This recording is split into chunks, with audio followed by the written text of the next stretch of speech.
ತುಮಕೂರಿನ ಬುಗಡನಹಳ್ಳಿ ಕೆರೆಗೆ ಹರಿದ ಹೇಮಾವತಿ ನೀರು.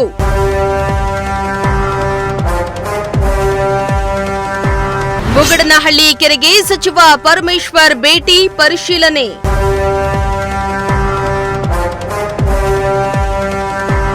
ಎಸ್ ವೀಕ್ಷಕರ, ತುಮಕೂರು ನಗರದ ಜನರಿಗೆ ಸಿಹಿ ಸುದ್ದಿ ಬಂದಿದೆ. ನಗರಕ್ಕೆ ಕುಡಿಯುವ ನೀರನ್ನ ಪೂರೈಸುವ ಬುಗಡನಹಳ್ಳಿ ಕೆರೆಯಲ್ಲಿ ಕೇವಲ 50 ದಿನಗಳಿಗಾಗುವಷ್ಟು ಮಾತ್ರ ನೀರು ಸಂಗ್ರಹವಿತ್ತು. ಆದರೆ ಇದೀಗ ತುಮಕೂರಿಗೆ ಹೇಮಾವತಿ ನೀರು ಹರಿದಿದ್ದು, ಹೇಮೆಯ ನೀರು ಬುಗಡನಹಳ್ಳಿ ಕೆರೆಗೆ ಬಂದು ತಲುಪಿದೆ.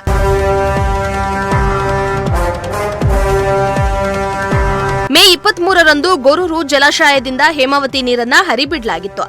ಇದೀಗ ನಿನ್ನೆ ರಾತ್ರಿ ಹೇಮೆಯ ನೀರು ಬುಗಡನಹಳ್ಳಿ ಕೆರೆಗೆ ಬಂದು ತಲುಪಿದೆ. ಈ ಹಿನ್ನೆಲೆ ಇಂದು ಗೃಹ ಮತ್ತು ತುಮಕೂರು ಜಿಲ್ಲಾ ಉಸ್ತುವಾರಿ ಸಚಿವ ಡಾ ಜಿ ಪರಮೇಶ್ವರ್ ಬುಗಡನಹಳ್ಳಿ ಕೆರೆಗೆ ಭೇಟಿಯನ್ನ ನೀಡಿ ಪರಿಶೀಲನೆ ನಡೆಸಿದ್ದಾರೆ.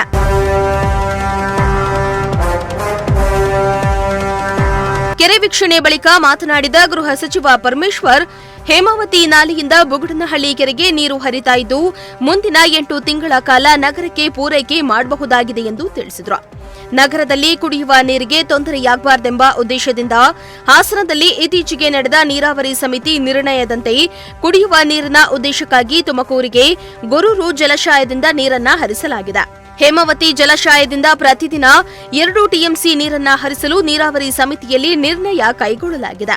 ಮುಂದಿನ 8 ದಿನಗಳಲ್ಲಿ ಕೆರೆ ಭರ್ತಿಯಾಗಲಿದ್ದು, ಕೆರೆ ಭರ್ತಿಯಾದ ನಂತರ ಹೆಬ್ಬಾಕ, ನರಸಾಪುರ, ಅಮಾನಿಕೆರೆಗೆ ನೀರನ್ನ ತುಂಬಿಸಲಾಗುವುದು.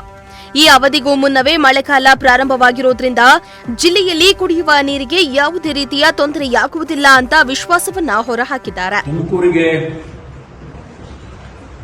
ಕುಡಿಯುವ ನೀರನ್ನ ಸರಬರಾಜು ಮಾಡತಕ್ಕಂಥ ಹೇಮಾವತಿ ನದಿಯಿಂದ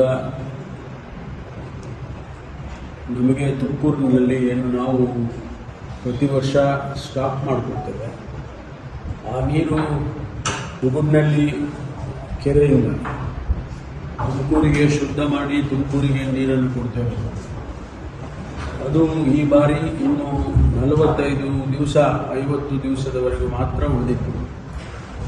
ಈ ಸಂದರ್ಭದಲ್ಲಿ ಏನು ಹೇಮಾವತಿ ಡ್ಯಾಮ್ ಇದೆ, ಅಲ್ಲಿಂದ ನಮಗೆ ಸುಮಾರು 2 ದಿವಸದ ಹಿಂದೆ ಪ್ರತಿ ದಿವಸ 2 ಟಿಎಂಸಿ ನೀರನ್ನು ನಮಗೆ ಕೊಡ್ತಕ್ಕಂಥ ತೀರ್ಮಾನವನ್ನು ಮಾಡಿದ್ದಾರೆ. ಅಲ್ಲಿಂದ ಇಲ್ಲಿವರೆಗೆ ಬರಬೇಕಾದ್ರೆ ಸುಮಾರು 200 ಕಿಲೋಮೀಟರ್ಗೂ ಹೆಚ್ಚು ಕಿಲೋಮೀಟರ್ ಬರಬೇಕು.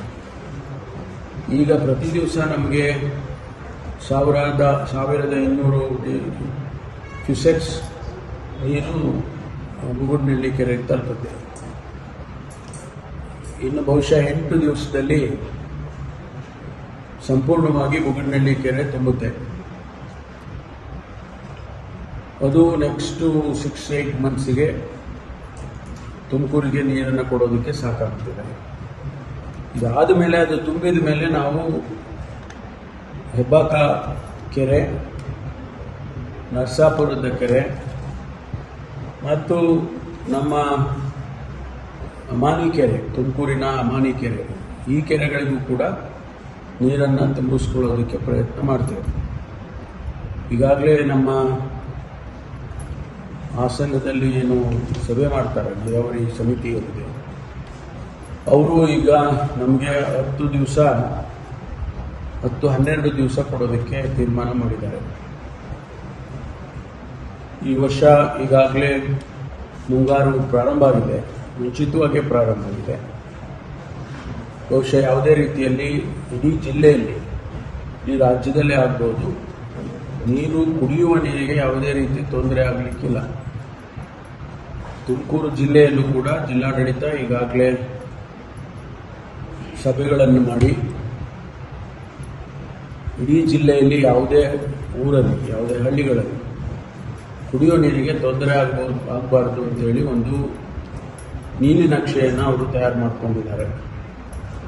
ಹಾಗಾಗಿ ನಾವು ಮೊದಲೇ ಎಚ್ಚರಿಕೆಯನ್ನು ವಹಿಸಿ ಕುಡಿಯೋ ನೀರನ್ನು ಸಾರ್ವಜನಿಕರಿಗೆ ಕೊಡೋದಕ್ಕೆ ಎಲ್ಲ ರೀತಿಯ ಪ್ರಯತ್ನವನ್ನು ಕೂಡ ಮಾಡ್ತೀವಿ.